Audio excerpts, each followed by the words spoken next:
நல்ல ஒரு மன நிம்மதியை தேடிட்டு போன கோயில் தான் இந்த சிவ சுப்பிரமணிய கோயில்.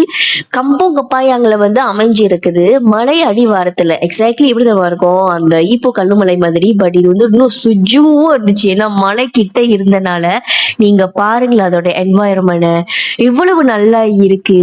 மலை மேல ஒரு வேல் கூட இருக்கிறாங்க. சுத்தி பிள்ளையார், அரச மரத்து பிள்ளையார் இருக்கிறாங்க. அதுக்கப்புறம் சிவலிங்கம் இருக்கிறாங்க.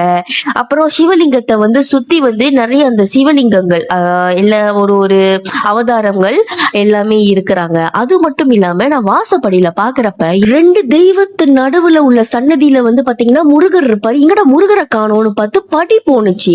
படி மேல ஏறி போனா இன்னொரு படி வர்றதுக்கு முன்னுக்கு கீழே பாத்தீங்கன்னா சித்தருடைய அவதாரங்கள் எல்லாமே இருந்தாங்க.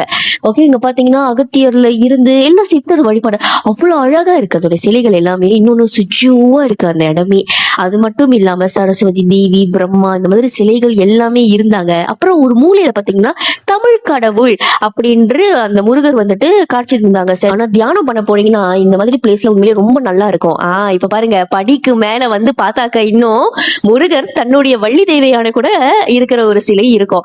அதுதான் மெயினான ஒரு சன்னதி. ரொம்ப பார்க்க கண்ணுக்கு குளிர்ச்சியாகவே இருந்துச்சு. உடம்புக்கும் மனசுக்கும் ரொம்ப ஒரு சாந்தம் அளிச்ச கோயில் தான் இந்த கோயில். நீங்கள் அல்லது உங்களை சுத்தி இருக்கிறவங்க யாராவது முருகர் பக்தரா இருந்திருந்தா கண்டிப்பா அவங்களுக்கு இந்த வீடியோவை மறக்காம ஷேர் பண்ணி லைக் பண்ணுங்க, ரீபோஸ்ட் பண்ணுங்க. நன்றி.